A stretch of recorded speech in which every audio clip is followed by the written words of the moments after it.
Praise the lord అండి. దేవుని దయ వల్ల మీరు అందరూ క్షేమంగా ఉన్నారని ఆశిస్తున్నాను.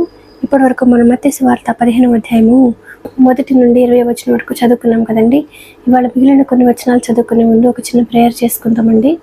మహాపరిశుద్ధుడు అయిన యేసయ్య నీకు వందనాలు తండ్రి. నాయన ఇంతవరకు మమ్మల్ని సజీవ లెక్కలో పెట్టేసి నాయన నేను స్తుతించే అవకాశం ఇచ్చినందుకు నీకే వందనాలు తండ్రి. యేసయ్య ఇప్పుడు మీ గురించి మాట్లాడుకోబోతుండగా ఎక్కడ ఏ తప్పు మాట్లాడకుండా యేసు నామములో నా నోటి మీ కంచె కావాలండును గాక. ఆమేన్. యేసు నామములో మా అందరికీ నీ వాక్యాన్ని అర్థం చేసుకునే కృప కలుగును గాక. ఆమేన్.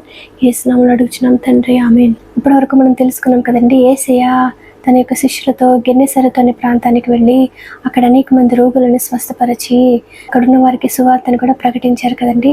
తర్వాత ఏం జరిగిందో మనం చూద్దామండి. మత్తయి సువార్త 15వ అధ్యాయము 21వ వచనము.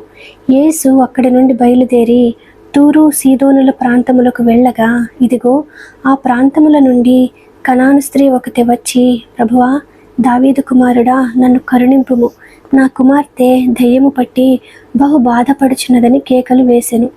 అందుకాయన ఆమెతో ఒక్క మాట అయినను చెప్పలేదు. అప్పుడు ఆయన శిష్యులు వచ్చి, ఈమె మన వెంబడి వచ్చి కేకలు వేయుచున్నది కనుక ఈమెను పంపివేయమని ఆయనను వేడుకొనగా, ఆయన ఇశ్రాయేలు ఇంటి వారై నశించిన గొర్రెల యొద్దకే కానీ మరి ఎవరి యొద్దకును నేను పంపబడలేదు అనెను. అయినను ఆమె వచ్చి ఆయనకు మ్రొక్కి, ప్రభువా, నాకు సహాయము చేయమని అడిగెను.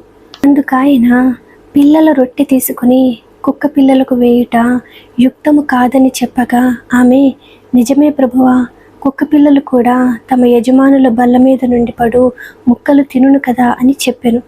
అందుకు యేసు, అమ్మా, నీ విశ్వాసము గొప్పది, నీవు కోరినట్టే నీకు అవునుగాక అని ఆమెతో చెప్పెను. ఆ గడియలోనే ఆమె కుమార్తె స్వస్థత నొందెను. ఇక్కడ మనం గమనిస్తే యేసయ్య ఇంకా ఆయనతో పాటు ఉన్న వారందరూ కూడా యూదులు కదండి. వారు అన్యజనులని అంటరాని వారుగా చూసేవారు కదండి. యూదులు అన్యజనులని కుక్కలతో కూడా పోల్చేవారు కదండి. అయితే వారికి భిన్నంగా యేసయ్య కూడా ఒక యూదుడైనప్పటికీ కూడా యేసయ్య అన్యజనులతో ఎంతో మంచిగా మెలిగేవారు కదండి. యేసయ్య అంటరాని వారైన అన్యజనులతో ఎందుకు మంచిగా మాట్లాడుతున్నారో యూదులైన యేసయ్య యొక్క శిష్యులకి అర్థం కాలేదు కదండి. వారికి అర్థం చేయాలని యేసయ్య ఇక్కడ ఈ కనాను స్త్రీతో ఆ విధంగా మాట్లాడుతున్నారు కదండి.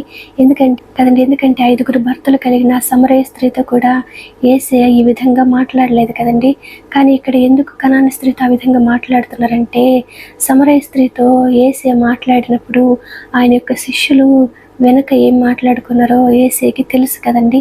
తన శిష్యులకి ఒక పాఠాన్ని నేర్పించాలని యేసయ్య అనుకుని ఉండుంటారు కదండి.